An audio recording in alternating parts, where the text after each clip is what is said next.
Hello and welcome back to this episode of Namaste Y'all with Dr. B.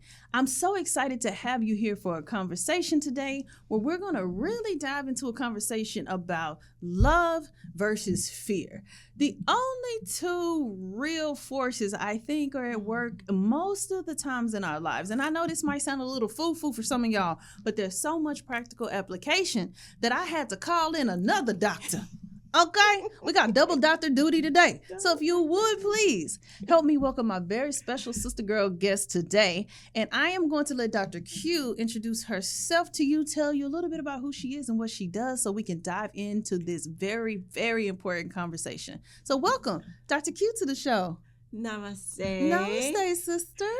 Thank you, Dr. B, for having me. I'm so excited to be here. I'm so excited to have you. Finally, we did Finally, your energy, our energies and love have attracted us together here today, and I'm super excited about it. I just love you. I love now, you this is too. one of my big sisters, y'all. Let me help y'all understand. Like, okay, quite literally because we're both deltas and we play in the same chapter and all of that. But also, there's sometimes you meet people and they have a kindred spirit. Yeah. And so, Dr. Q, you know, has been a big sister to me.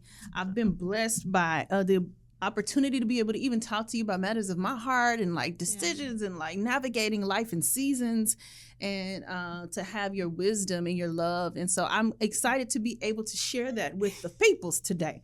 So, well, I have to say that you are definitely, you're an inspiration.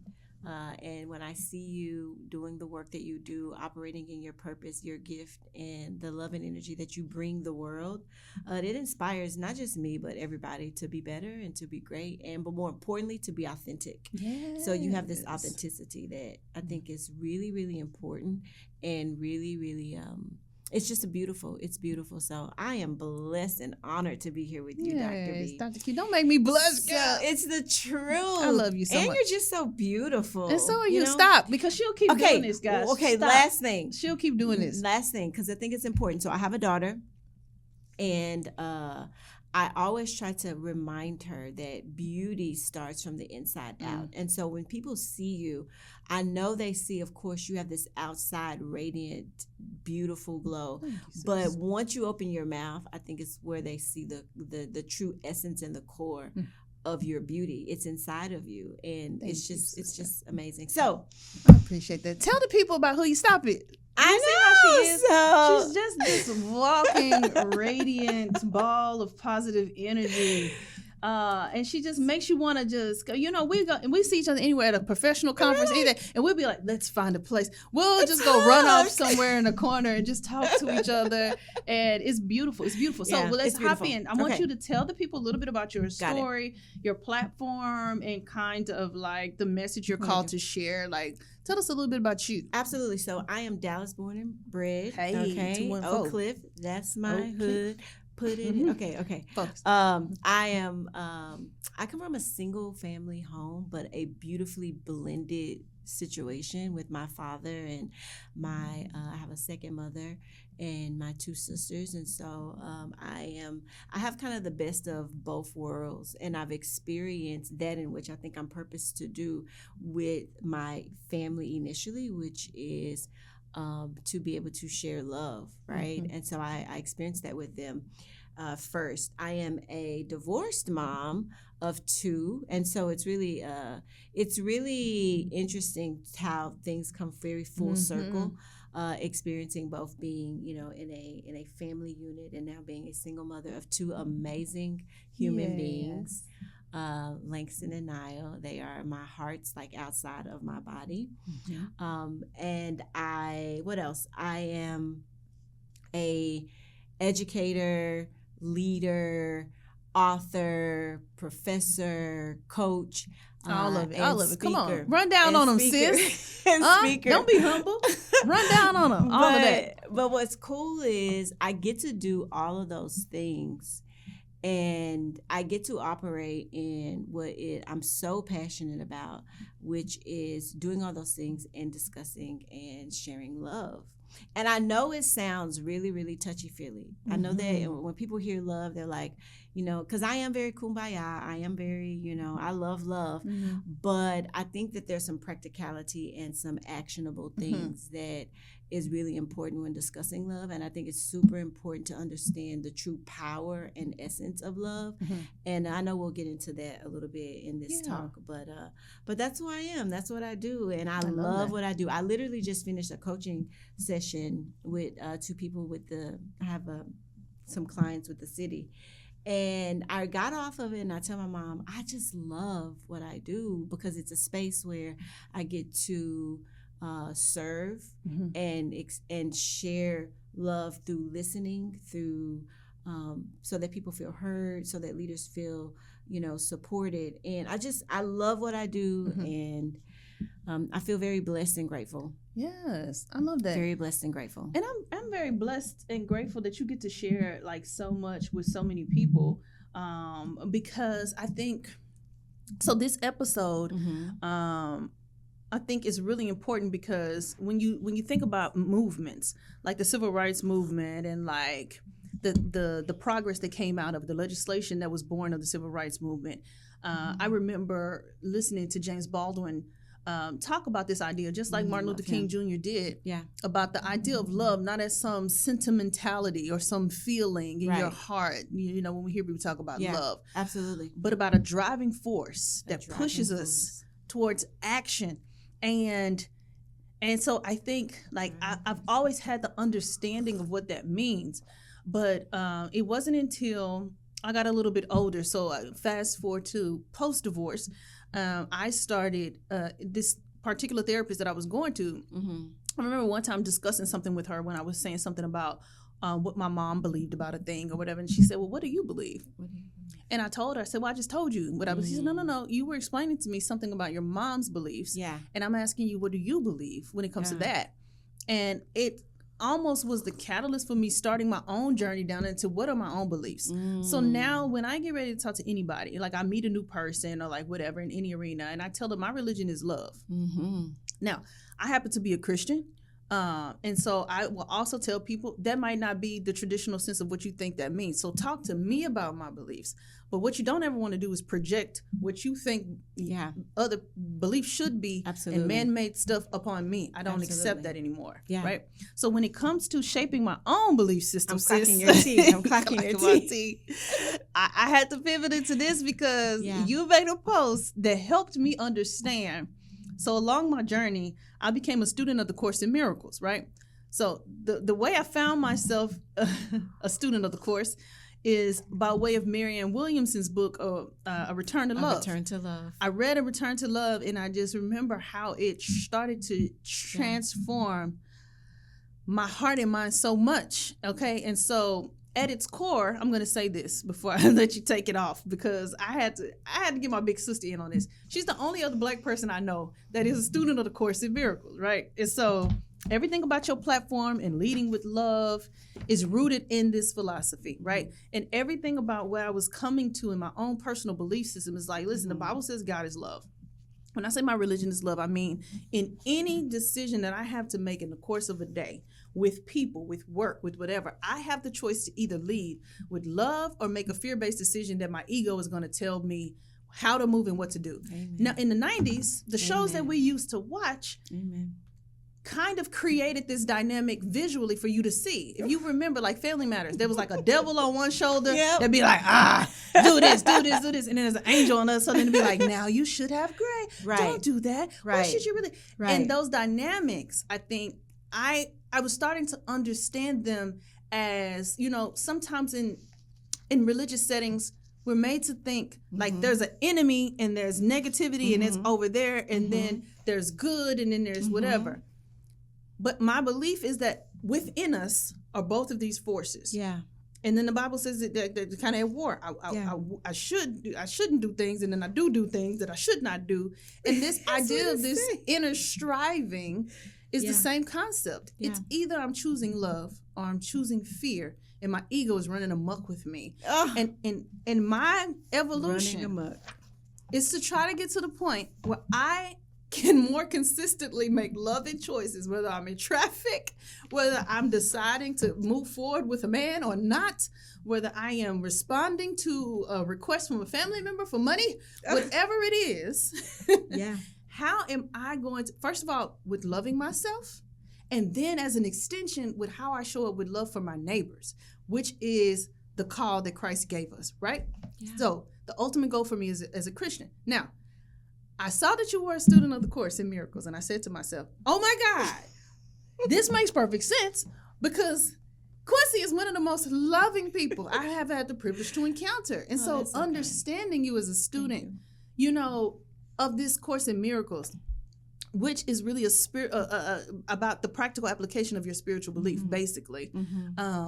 I have been able to go down through really getting into better understanding love as a religion for me, what it means, how I show up and interact with people in this evolution. And so I said a lot, but I'll pause here because for you, I wanted to know, how did you discover the Course? Like, what all of this means to you? I rambled on, and now I will pass to you. Oh, Stephanie, you said so much. It's a lot, friend. It's so much. So how did I stumble on the Course? I'll answer that one first. So like you, I believe that when we make internal decisions on our life, and when we really go in search of wisdom, of truth, of love, I believe that attracts things to us. Okay. And as within, so without. And so I don't know that I discovered the Course. I think the Course discovered me. You so deep. Because of where I was in life after my divorce. So mind you, you have to understand, like, I'm a checklist girl. So my whole life. Who you telling? I mean, so you understand, like, it was like, okay, I'm going to go to school. I'm going to graduate. I'm going to get married. I'm going to get a house. I'm going to have a baby. I'm going to, you know, and all these things. And so I'm like checking through my life. Check. And after my first child, I remember like all this bubble that I lived in this bubble started disintegrating, and it just kind of, to be honest with you, it just abruptly popped. Like, oh my goodness, like life's. I didn't understand what that truly meant. And then from that space in my marriage and having being a mother, and then almost divorced.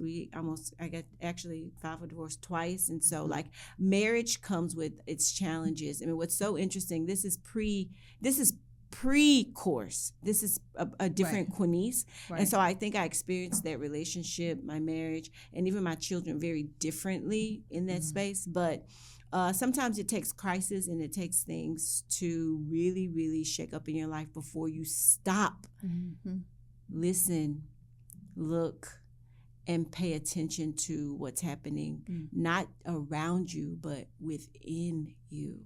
Oof, that's good, sis. So after my divorce, and, I now have 2 kids, and I'm kind of trying to figure me out, I just start reading. And so I believe very, very, very deeply that if you're not reading, you're not leading. If you're not reading, you're not growing. That's true. And so I start reading, and I just want to say, where's my camera?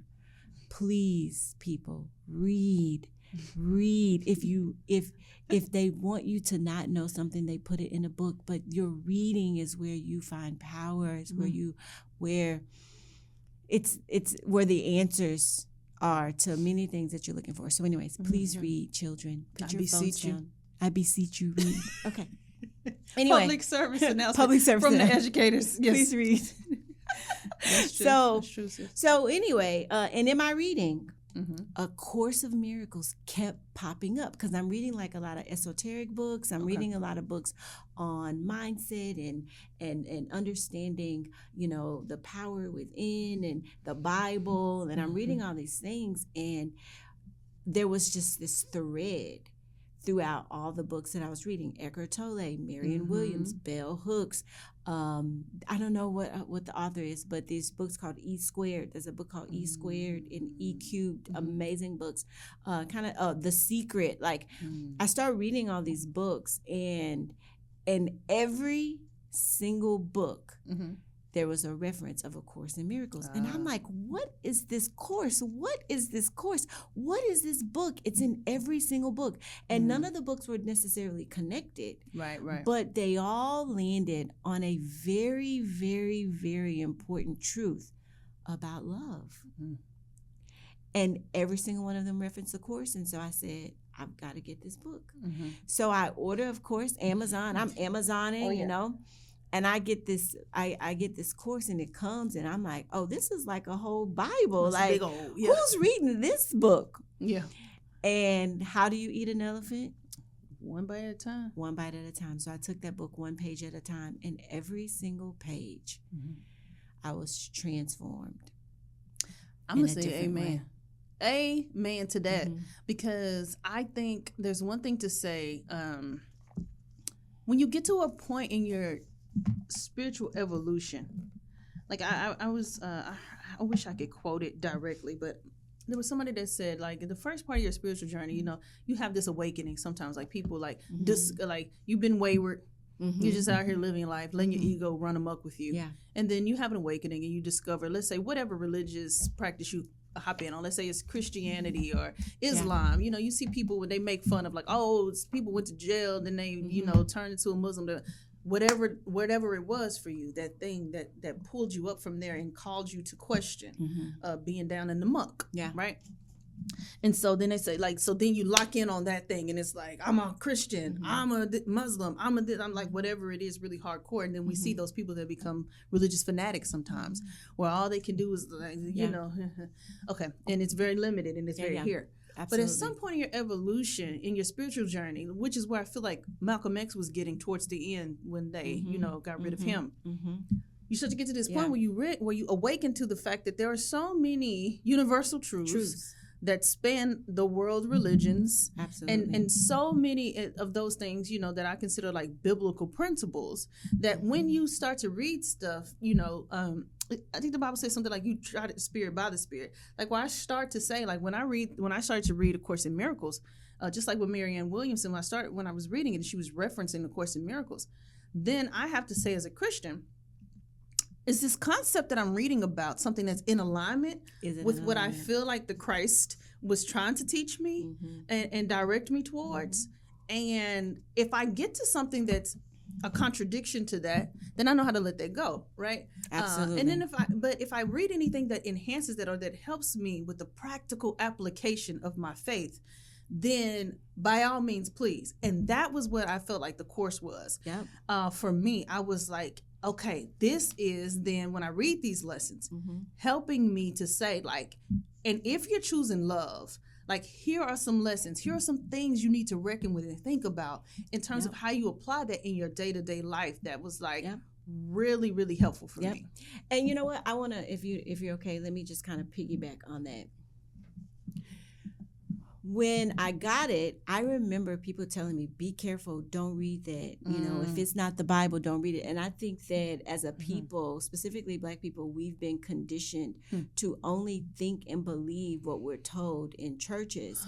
And so that's the same as you. When I got the book, I said, okay, what is it that, you know, because there was some resistance. I had internal resistance before I even started it. And even though every single reference of the course was dealing with something that was centered in love, because it wasn't the Bible, there was a guilt. There was a, like, oh, I shouldn't be reading this. However, as I read it, there was a few things that allowed me to continue it. And one was, if you read the beginning, you know, it talks about, it's basically inspired by the Holy Spirit. And the writers, the authors of the book don't even want to be acknowledged, you know, which I thought was, you know, my first key that, okay, this is not about someone, right? Which was really important. The next thing was, there's a, and this, we'll get to my book later, but this whole concept of lead with love started from something that I read in a course. And give it to us. You about to give us a and sample. I started. It's a real quick quote that says, "Love is our natural inheritance." And I remember reading that and thinking, wow, like love is exactly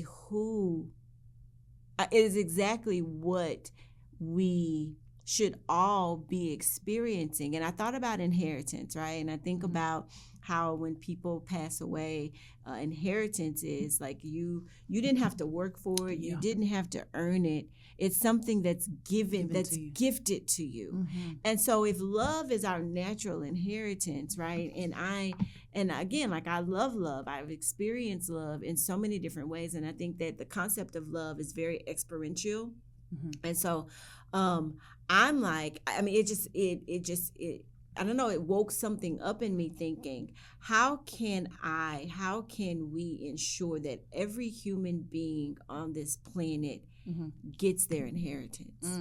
I love that. How do we do that, right? And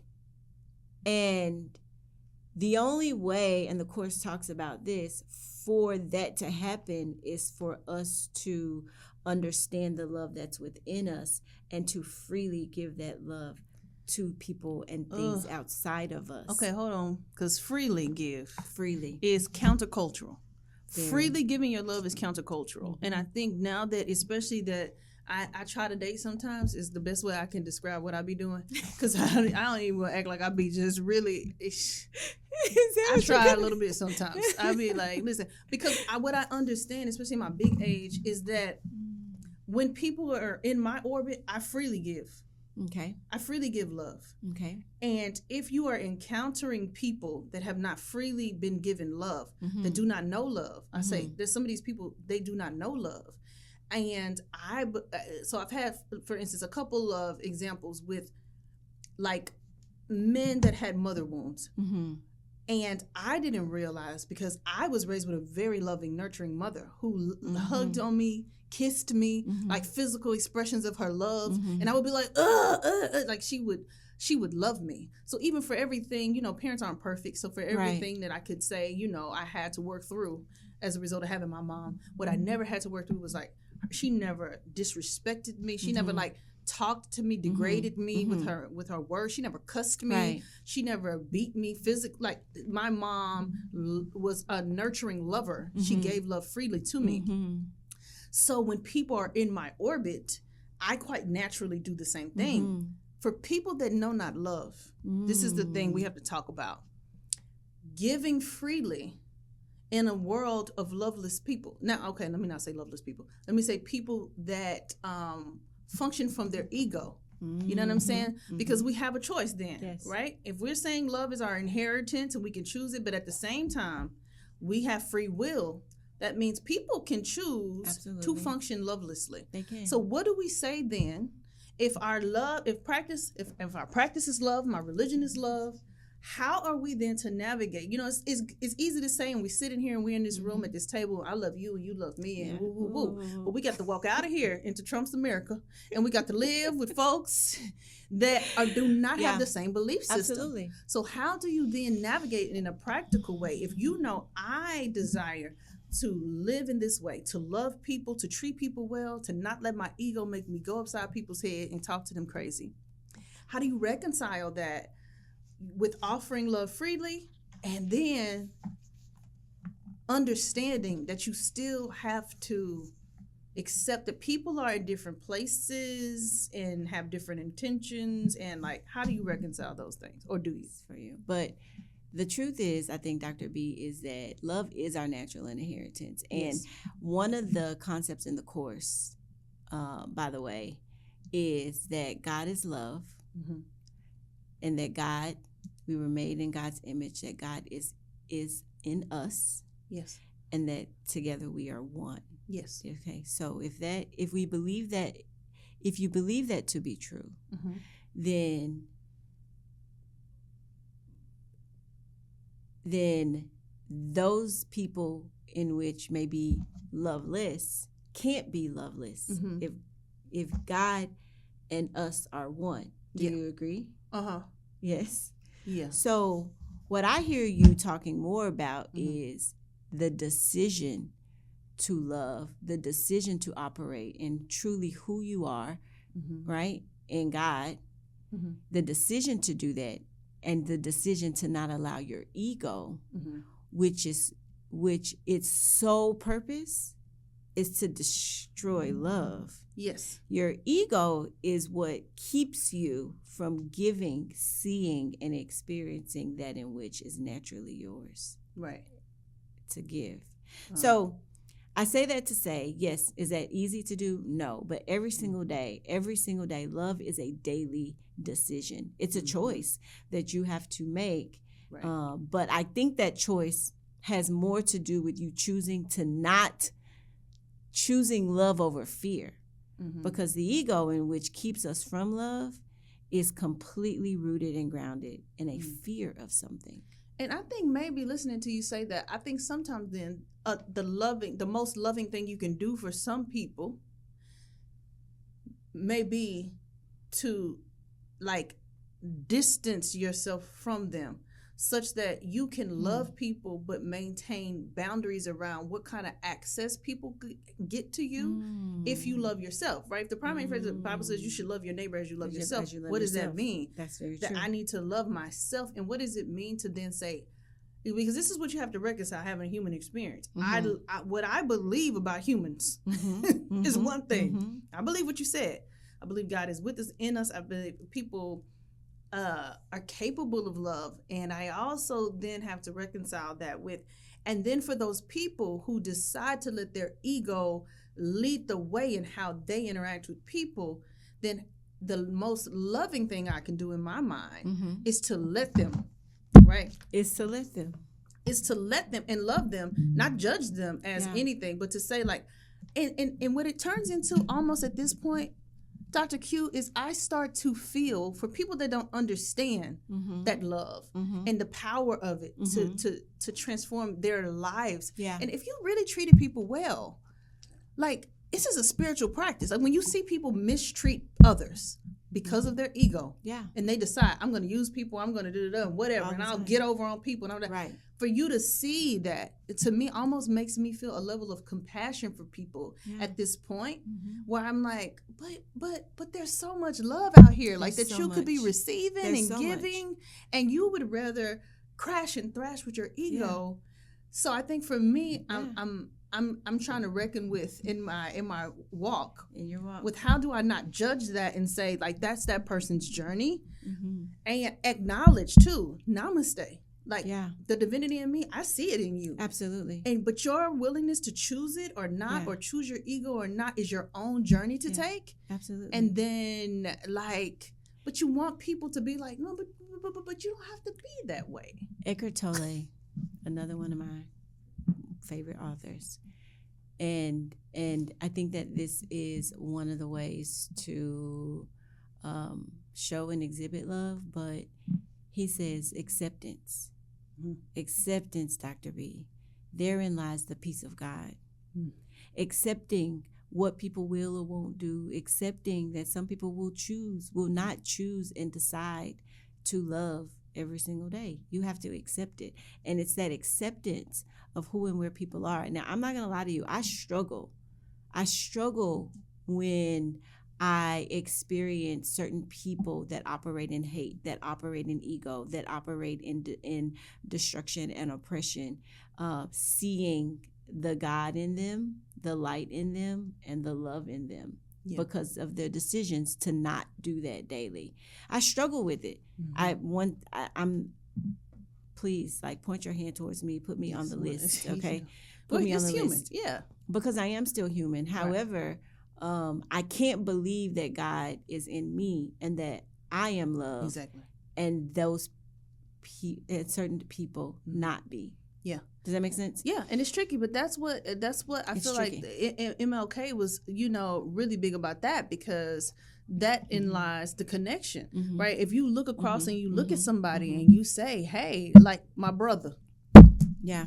Like, this can't be the way. Like, this, Right. and then you appeal to them. Like, you have to first believe that it's in there. You have to believe that people have that love of You have God to in believe them, it. and that you can call it forward Absolutely. out of them. And so it's tricky. So let's It pivot, is tricky. It's tricky. because we talked about a lot when it comes to love, when it Mm. comes to fear, when it comes to the function of the ego. I always say is to keep us loveless and alone. That's the function of it. That So is if the function I of let it. it, if I choose that pop off moment, That is the function of you it. can do it. You know, so I always like, you know, if I want to go bang, bang, bang, I can do it. But there's never one time that I do it. Yeah. And then afterwards feel like, well, that was all right. Yeah, absolutely. You always come back from a Absolutely. pop off moment Yep. when your ego has run amok with When you. your ego's And running you up. always come back and be like, now, Yeah. why would you do that? Right. Absolutely. Now I got to apologize, make amends, fix something. Mhm. But then the older you get, I think, or the wiser you get, it don't have to be old. The wiser you get, the more you start to have a moment between choosing that choice and then choosing love, where you Yep. that distance between making a choice Yep. and whatever stimuli caused you to. You know, like I was in traffic the other day and somebody was behind me. Like I was in a slow lane because I was perusing. I wasn't in a rush. I was on the phone with my line sister, like, I'm vibrating high today. I'm just going to pick one up. And they in the back of me, ran up on the back of my car, Oh, no. honk, honk, honk, flicking their lights trying to make me move. No. You can't drive my car, sir. Right. It's my car. And so Yeah. finally, they ended up going around and doing Yeah. something, probably Mhm. flicking me off or something. I don't know what was it. Right. But when I tell you there was a time where I would have been Yeah. like, blah, blah, blah, yeah, blah, yeah, blah. yeah, yeah, yeah. I didn't even, I just sat there. I just told my line, I was on the phone. I was like, oh, I think somebody just had a road rage moment with me. I didn't participate. I didn't even participate. I'm still Yeah, going good 60 job. miles an hour and just on the phone Come on, perusing growth. and leaving. Because now that 'Cause it's a energy is decision. in you and your blood pressure Absolutely. all high. Absolutely. And you finna get somewhere 1 second earlier. Absolutely. And but the Yeah. energy of the exchange. What do you think it's been? I mean, this is your podcast, but what strategy or skill have you used to be able to make those choices and decisions? I think my breath work has been a part of it. Mm-hmm. So when there's a wellness resort I like to go to, and Where? Share with the people. Savannah. It's in Okay. Phoenix, Arizona. Okay. And they have like a lot of like wellness. I do like yoga classes. They do breathwork Yeah. classes and stuff. Okay. That has been a part of it. That's been a big part of it. Okay. Like even with my daughter, I'm teaching her now. When something happens, she gets pissed about something, Mm-hmm. and she gets ready to throw a fit or have a meltdown. Right. And I'll tell her like, take a breath, Yeah. and then like having a sequence of breaths that you take Yeah. before you do. When you feel a little twitchy. Before you like, crash out.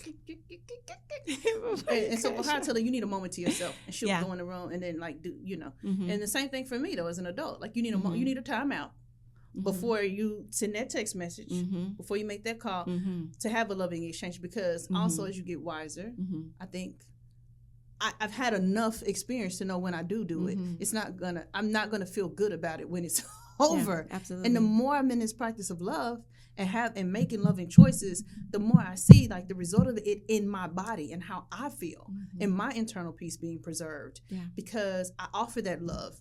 And okay, so we got to wrap because we're at the end of our time. So Are we at the end of our time? I know we got to do a part 2 because Oh, our my time goodness. got cut a little short. But I want you to help the people though, because with your parting words, I want you to tell them if someone wants to begin choosing love over fear today, where should they start? Or you can just tell them any final thought that you have on our topic for today, because we still got to get back into it. You know, For part 2. What would you offer the people before you I go want today? to make an invitation to the people. Ooh, If that's an okay. invitation. Okay, An give it to 'em. invitation to the people. And I'm going to read it from my book. Okay. I'm inviting you into a radical commitment, a different way of being, a leadership approach completely at odds with fear-based, transactional, burn people out models that dominate our world. I'm inviting you to be courageous enough to believe that love, real, disciplined, and action-oriented love, is the most powerful force in leadership. I'm inviting you to just care, not just about others, but about you. And not because it's easy, not because it's trendy, not because you'll be celebrated for it, but because your people desperately need it. the people, Dr. B, Mm-hmm. desperately need The it. world The world desperately needs it. Yeah. desperately needs I love it that so much. because the world is dying for it. Mm. Because you, Dr. B, Mm. were created for it. Bell Hooks defines love as the will to extend oneself for the purpose of nurturing one's own or another's spiritual growth. And that's what all leaders do Mm-hmm. in every situation. Yeah. We extend ourselves, we nurture growth, and we serve the souls of the people we're privileged to lead. Not because we have to, Dr. B, Mm-hmm. but because we choose to. I love that so much. So, Yay. Thank you choose so to love. much for that. I love that. And we're going We have so much we to got talk to have about. a part 2 because that's Listen. that's enough for the people today. You got to chew on That's that. enough. And I'm going to now if I was going to tell people where they could find you, tell the people where they can find you, and I'm going to make sure I have linked everything below in the show Perfect. notes so that they can follow you, find you. Well, you can find me on all social media platforms at Queinnise, Queinnise. It's my name and my brand. You can also find the book, Lead with Love, in which I reference A Course in Miracles, Marianne Williams. All the authors that we've talked about today are basically the foundation of a lot of the work in this book. Mm-hmm. And so if you're interested or want to know more about like what is this course, I want you to just think of it as a book on love, like a reference for love. And so, but you can find this book on Amazon, and what else? And definitely you can go to my website if you want more information at www.queinnise.com. So I look forward to continuing this conversation. We are because we didn't even dive into the ego. Oh, we're going to dive into the ego, and then we're going to dive into forgiveness in part 2, because that's the other part of the work that has been so deeply transformative for me. So transformative. So we will do that in part 2, and we're going to do it too. We're not just going to say we're going to do it. We're going to do part 2. It's coming. But thank you so much for joining me today. Thank you. And thank y'all so much for Namaste. listening. And until next time, namaste, y'all.